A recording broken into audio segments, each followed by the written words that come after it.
Amados hermanos de la comunidad cristiana de Jesús, Hijo del Altísimo, continuamos con el estudio del discipulado. Una manera muy hermosa de conocer más a nuestro Dios y Padre, a nuestro bendito Señor y Salvador Jesucristo y al Espíritu Santo que habita en cada uno de nosotros. Y para este propósito, vamos a la primera pregunta que está escrita en el cuaderno de discipulado. Y esa pregunta es, ¿quién es el Espíritu Santo? Generalmente se dice que es la tercera persona de la Trinidad. ¿Y qué es la Trinidad? La Trinidad es la formación del Padre, Dios, el Hijo, Dios, y el Espíritu Santo, Dios. Aunque debido al orden de su presencia en la Biblia, y según Génesis capítulo 1, verso 1 y 2, dice lo siguiente en la Reina Valera 60. En el principio creó Dios los cielos y la tierra. Ahora, pone énfasis en el Espíritu Santo, dice, y la tierra estaba desordenada y vacía, y las tinieblas estaban sobre la faz del abismo, y el Espíritu de Dios se movía sobre la faz de las aguas. De acuerdo a esta aparición, sería la segunda persona de la deidad o de la Trinidad. Pero debido al orden del bautismo que dice en la Reina Valera 60, por tanto, id y haced discípulos a todas las naciones, bautizándolos en el nombre del Padre, y del Hijo, y del Espíritu Santo. Aquí aparece como la tercera persona, siendo el mismo Dios, no es otro Dios, es el mismo Dios. En conclusión, conocemos que el Espíritu Santo es Dios.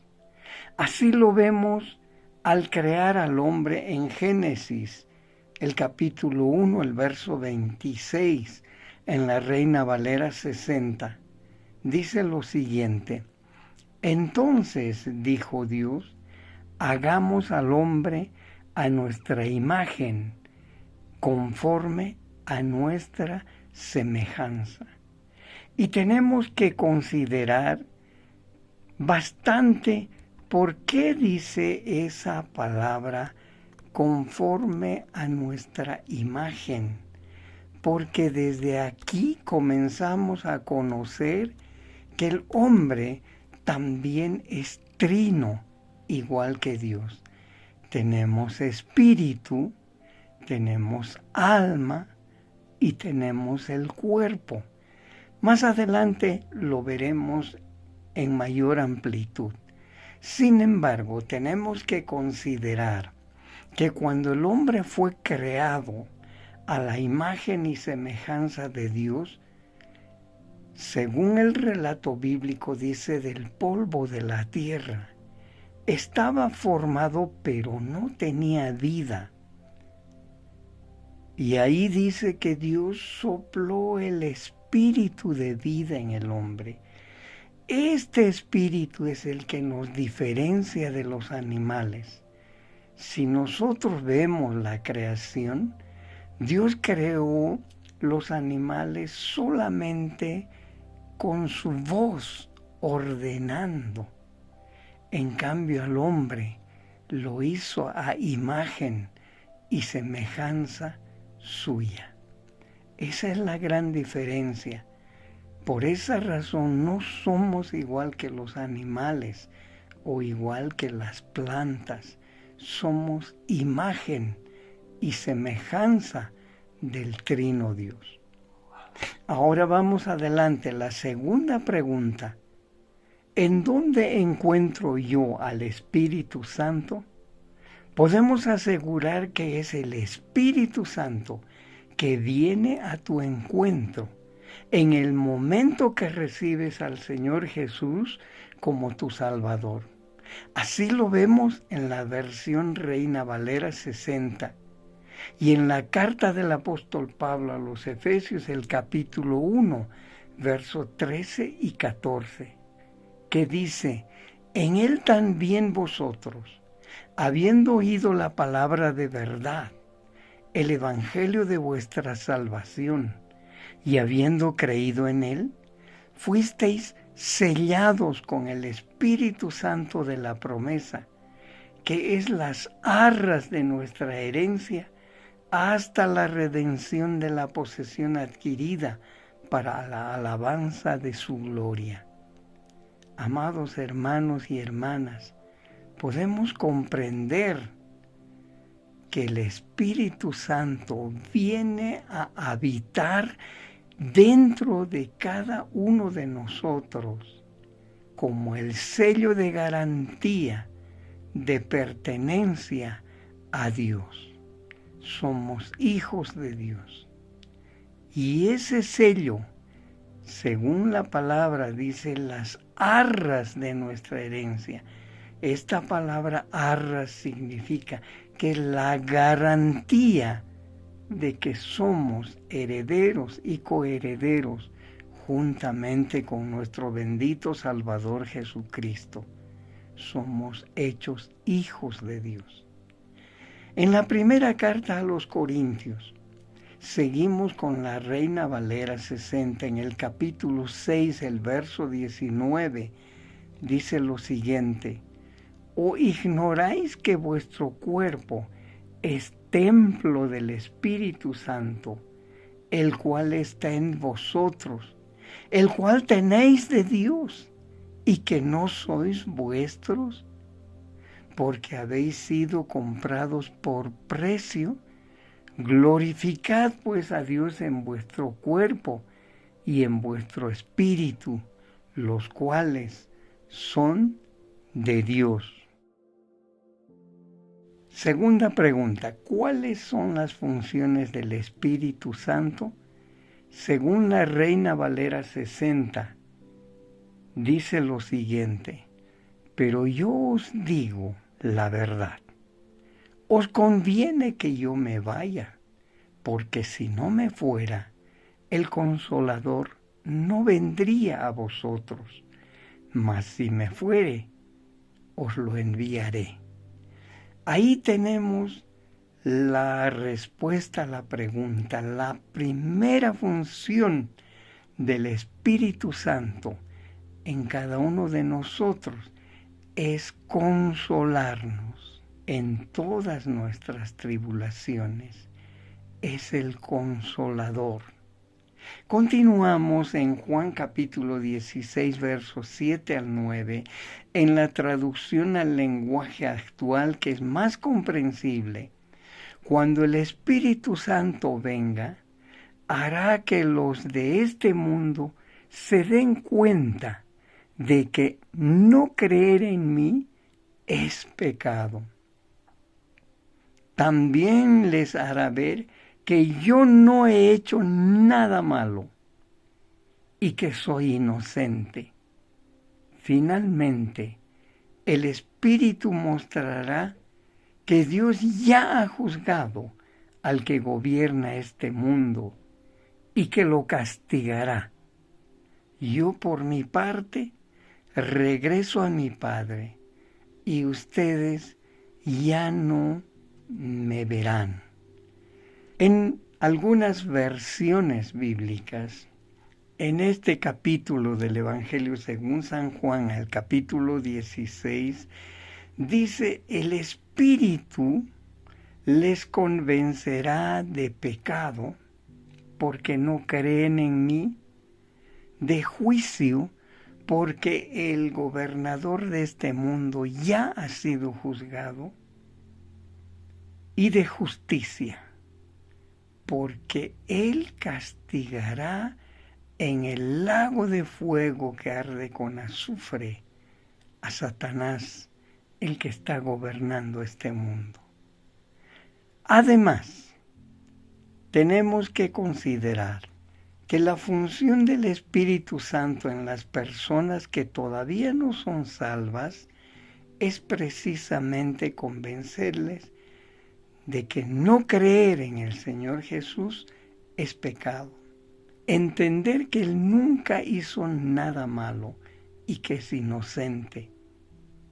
Y finalmente, que Satanás ya ha sido juzgado y será castigado, como dije anteriormente, en el lago de fuego que arde con azufre. En las personas salvas, Él obra con la convicción. ¿Qué es la convicción? Es cuando Dios te dice que lo que estás obrando está mal y debes corregir. En cambio, la culpa es la acusación que Satanás nos hace cuando cometemos alguna desobediencia. Él nos dice que esa es una falla tal, que somos tan culpables que no merecemos el perdón de Dios. Y no es así. Dios es grande en misericordia y lento para la ira. Y Él perdona todas nuestras ofensas cuando nosotros se lo pedimos. Es por esa razón que en la carta de Juan dice que si confesamos nuestros pecados, Él es fiel y justo para perdonar nuestros pecados y limpiarnos de toda maldad. Y aún el capítulo 2 dice, estas cosas les escribo para que no pequen, pero si alguno hubiere pecado, abogado tenemos a Jesucristo ante el Padre. Es una maravilla el proceso de salvación, el gobierno del Espíritu Santo en cada uno de nosotros.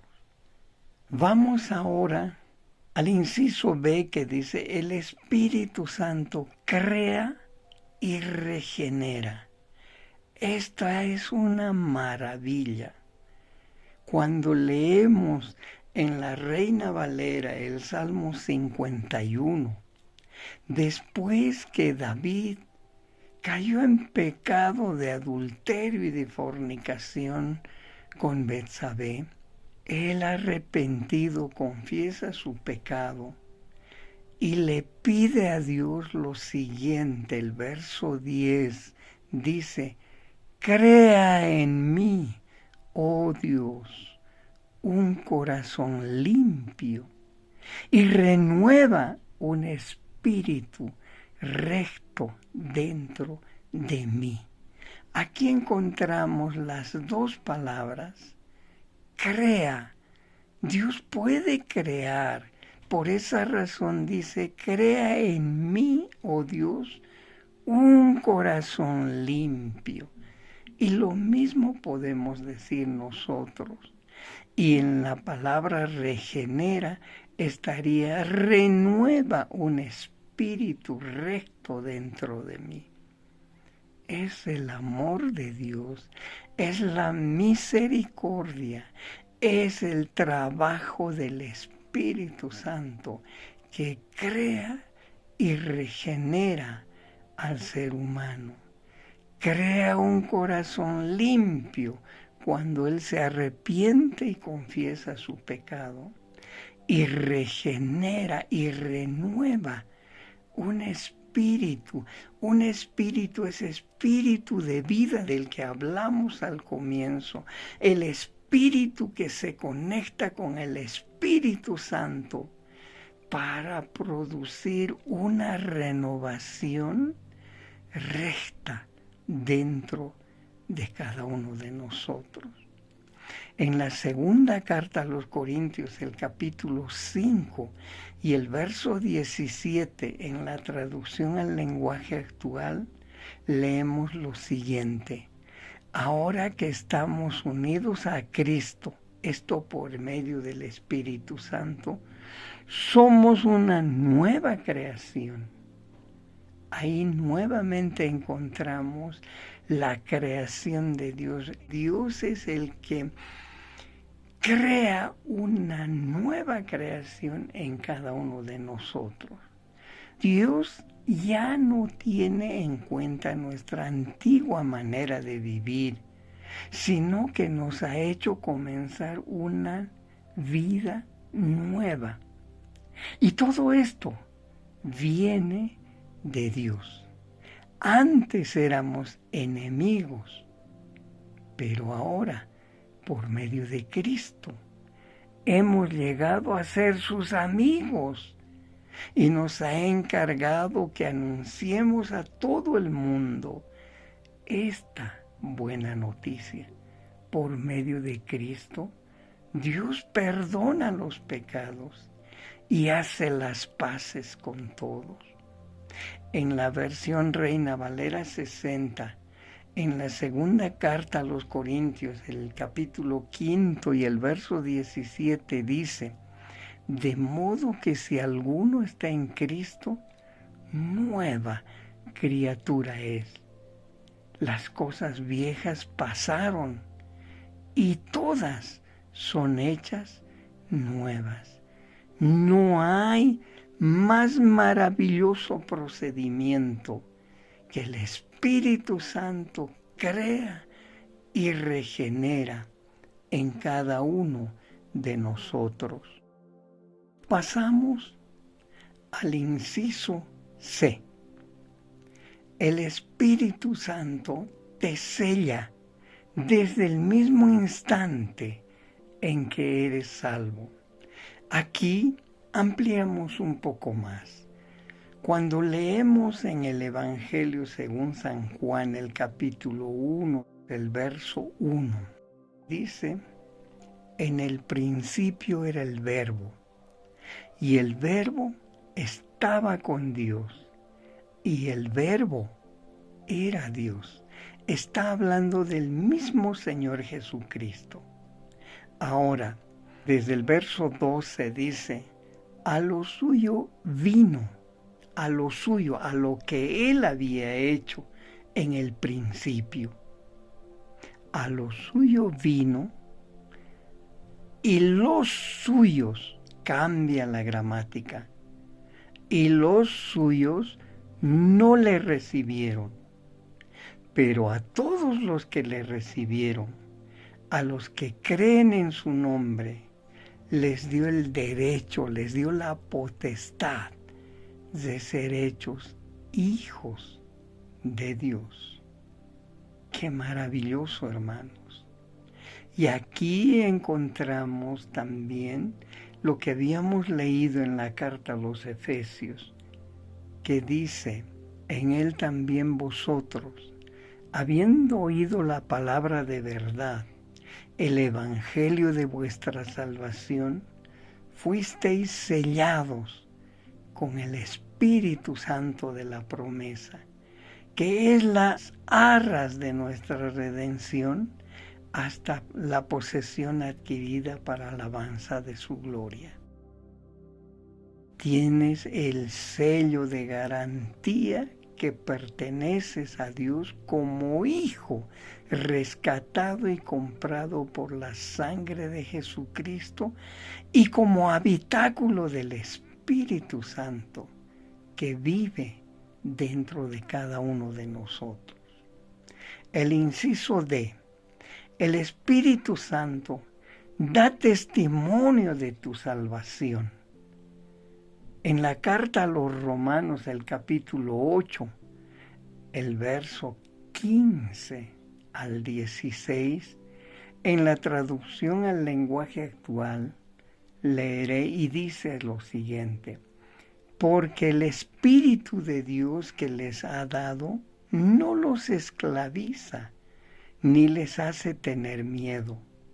Por el contrario, el Espíritu nos convierte en hijos de Dios y nos permite llamar a Dios Papá. El Espíritu de Dios se une a nuestro espíritu y nos asegura que somos hijos de Dios. Ahí está la parte clave en la que dice que nosotros podemos llamar a Dios papá.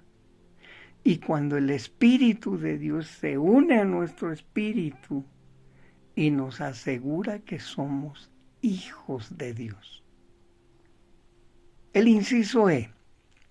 El Espíritu produce en tu vida varias cualidades de carácter cuando te entregas totalmente a Él y cuando caminas cada día con Él. En la traducción al lenguaje actual dice, en cambio el Espíritu de Dios nos hace amar a los demás. Este es el amor. Estar siempre alegres, este es el gozo. Y vivir en paz, esta es la paz. Y nos hace pacientes, esta es la paciencia. Y nos hace amables, esta es la benignidad. Y nos hace tratar bien a los demás. Esta es tener confianza, es la fe en Dios. Nos hace ser humildes, nos da la humildad. Y nos hace saber controlar nuestros malos deseos. Esta es la templanza. No hay ley que esté en contra de todo esto. ¡Qué maravilla, hermanos! Podemos ver en nuestro cuaderno de discipulado el fruto del Espíritu Santo, que dice que es amor, gozo, paz, paciencia, benignidad, bondad, fe, mansedumbre, templanza. La pregunta número 4 dice, son preguntas básicas. ¿Qué quiere decir ser lleno del Espíritu Santo? ¿Y cómo puedo lograr esto? Ser lleno del Espíritu Santo es un estado al cual llegamos a través de una obediencia constante a Dios y a través de la intimidad con el Espíritu Santo que habita, que vive dentro de nosotros. En la traducción al lenguaje actual, en Proverbios el capítulo 3, el verso 6 dice, toma en cuenta a Dios en todas tus acciones y Él te ayudará en todo. No hay mayor promesa, amados hermanos y hermanas, amados amigos y amigas. Ahí tenemos la llenura del Espíritu Santo. Tomar en cuenta a Dios en todas nuestras acciones, pedir dirección, orar, clamar al Espíritu Santo que Él nos dirija y la respuesta es, y Él te ayudará en todo. Dios habla hoy en esa versión, dice, ten presente al Señor en todo lo que hagas y Él te llevará por el camino recto. Maravilloso. ¿Quién puede guiarnos? ¿Quién puede enderezar nuestras veredas si no es Dios? Si no es el Espíritu Santo que habita en nosotros. En la traducción al lenguaje actual, el Salmo 37:4 dice, pon tu vida en sus manos, confía plenamente en Él y Él actuará a tu favor. No podemos tomar decisiones sin tomar en cuenta al Espíritu Santo que habita en nosotros. Mientras más alimentes tu mente con la palabra de Dios y la pongas por obra, esto quiere decir, seas obediente a todo lo que Él manda en su palabra, que es la espada del Espíritu Santo, más cercana será tu relación con el Espíritu Santo. En la carta a los Romanos capítulo 8, verso 1, en la Reina Valera 60 dice lo siguiente: ahora pues, ninguna condenación hay para los que están en Cristo Jesús, los que no andan conforme a la carne, sino conforme al Espíritu. Este verso nos muestra y nos demuestra que no hay ninguna condenación para los que obedecen al Espíritu Santo, para los que obedecen lo que está escrito como palabra de Dios en la Santa Biblia. El punto 4 dice: entrega a Dios el control de tu vida. Así, el Espíritu Santo es quien está obteniendo más y más de ti por medio de la intimidad que tengas con Él. Finalmente, el punto 5. Sé obediente y consistente. Ser controlado por el Espíritu Santo es un proceso de crecimiento que continúa por toda nuestra vida hasta que el Señor nos llame o hasta que lo veamos viniendo en las nubes con gran poder y con gran gloria. Ahí tenemos la lección del Espíritu Santo. Que Dios sobreabunde bendiciones en todos los que escuchan, en todos los que estudian, en todos los que quieren ser obedientes a Dios a través de obedecer y a través de tener intimidad con el Espíritu Santo por medio de la oración y la obediencia. Aleluya, a Él sea la gloria, la honra, la alabanza y la gratitud. Bendito eres, Señor. Amén.